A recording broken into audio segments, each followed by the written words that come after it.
Hey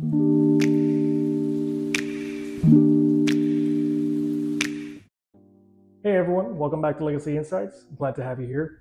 I got a quick one for you today. We're going to be talking weapon mounted lights, specifically the ones I use on my rifles, how I have them set up, and which ones I like best. Let's get started. All right, we're going to start off with the Cloud Defensive REIN. This is the 2.0 version. Since then, they've come out with a 3.0 version, which has a few different upgrades than the one I currently have. I've had this light since, I think I got it in 2022, so it's been about 2 years. And I've run it through several competitions. It's held up really well. I really like the construction. It's put together extremely well. But let's go over some of the differences between this one and the newer version.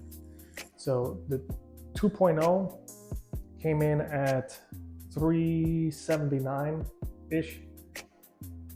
It has 71,000 candela, 1,100 lumens. There's a 2-button remote switch that it comes with a constant on and a temporary on-off switch. This one uses an 18650 rechargeable light. 18650 rechargeable battery for the light, and it has about 150-minute runtime. Now, the newer version, the 3.0, comes in at $399.99. It boasts a 100,000 candela peak output, 1,200 lumens. It only comes with one single button on it that only does a constant on instead of the two that the 2.0 comes with. It does have dual fuel, meaning that you can use an 18650 rechargeable battery, or you can use two CR123A batteries.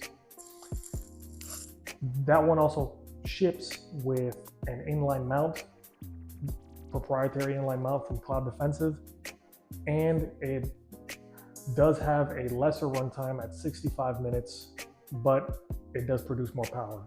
So that's the trade-off. Like I said, this light has been very sturdy. It's also, I believe, rated for submersion in water at 100 feet of water for 24 hours. The new one also has the same rating. So it's extremely well sealed, and it doesn't have any, it wouldn't have any failures underwater like that. Now, I don't know if you can operate it underwater. That's something I've never tested, and to be honest with you, I probably won't, given how expensive this light is, but I'm sure somebody out there has. The tail cap comes with a single button that you can use for momentary or constant on and off.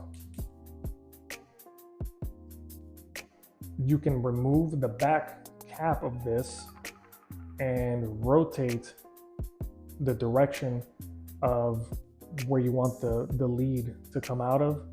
So depending on how this ends up being oriented on your mount, you can remove this back cap here, take the switch out, and turn it in whichever direction you want to face the lead. The way I have it now, you can see I have some emissary development cable clips on the M-LOK rail to aid in holding this lead down, because it does tend to stick out some. So those are the positives of this light. The one complaint that I have is that it does come with its own proprietary tail cap, and you can't have any aftermarket tail caps that you wanted to use if you wanted to use a Surefire or a Unity tail cap or a Modlite tail cap. Any of those will not work on this system. You have to use the Cloud Defensive one, which isn't terrible, but I prefer to have the options to choose which tail cap is right for me. Also, you cannot change the remote switch because of the tail cap as well. It all comes as one piece. So you are stuck with this option. With the REIN 3.0, you have to use the single on, which is how it ships, or you have to buy the dual switch one with the single on, with the constant button and the momentary button. The buttons themselves on this one, I'm not that big a fan of, especially the momentary on, because you have to press down quite far in order to get that light to turn on. So what I normally do is I've been running it like this, where I just turn the constant on and just a little bit of pressure on it turns it off, which is a little bit backwards to how I'm used to doing it with my other rifles, but this seems to work fairly well. And that's the option that you have with the new single constant on button on the 3.0.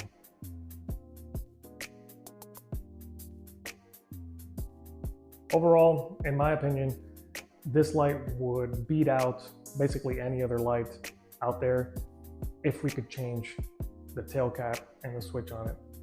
Having options to either upgrade or change configuration would be extremely beneficial.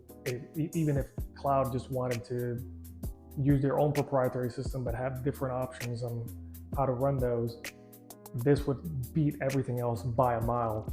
But because we're stuck with just this offering, I'd have to say that it still has some work to get to where it can be. The other light that I have in my arsenal is a Modlite. This is the 18650 body with the PLH V2 head. I have it on a Unity gas cap, tail cap, and an Axon SL switch, which connects to the link USB-C system of the Unity tail cap. Now, this light, as compared to the Cloud, this one runs for this entire package, because you can get this head, this body, the tail cap, and the switch all together for $454, so $454, which includes the gas cap and the SL link switch. The switch and the tail cap have constant and momentary on settings on it, so you can use the tail cap switch to press it down a little bit, it'll turn on, or hard click turns it on constant.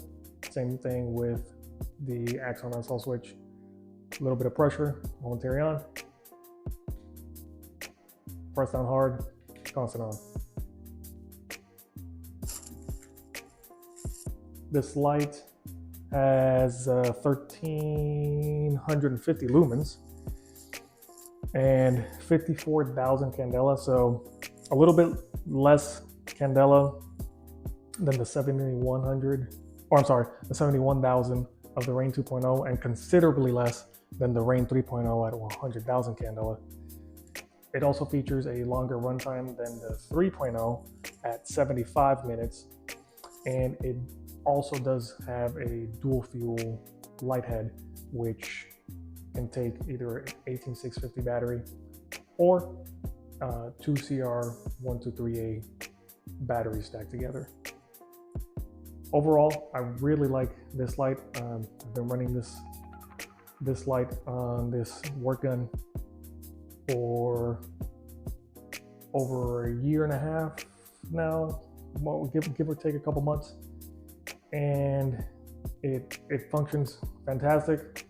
I haven't had any issues with this one in particular. I did have one issue with the other one that I have, where the light head itself wasn't making contact with the body very well. So I sent it back to Modlite. They replaced it free of charge, and it's working fantastic. So that goes to speak to their customer service and their warranty.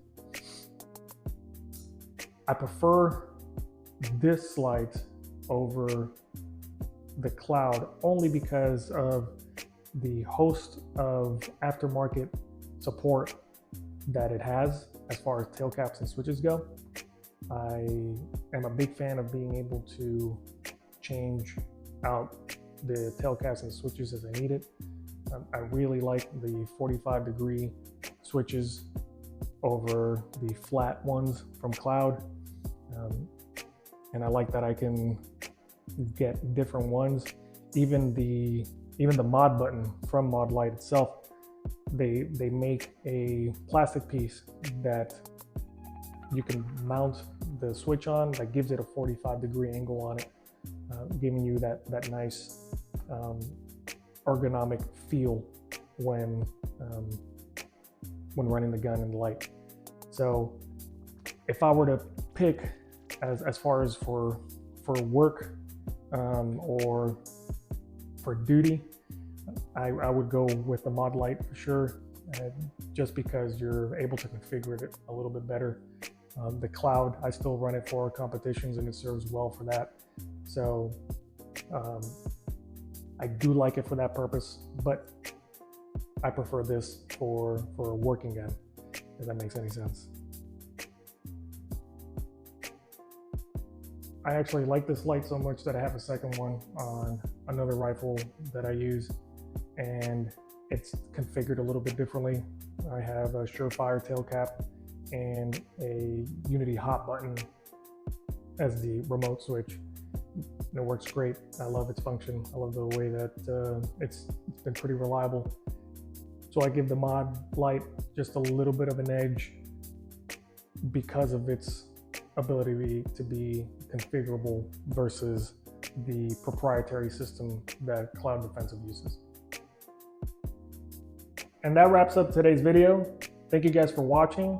If you have any questions or suggestions, please comment below. And as always, I'll catch you guys on the next encounter.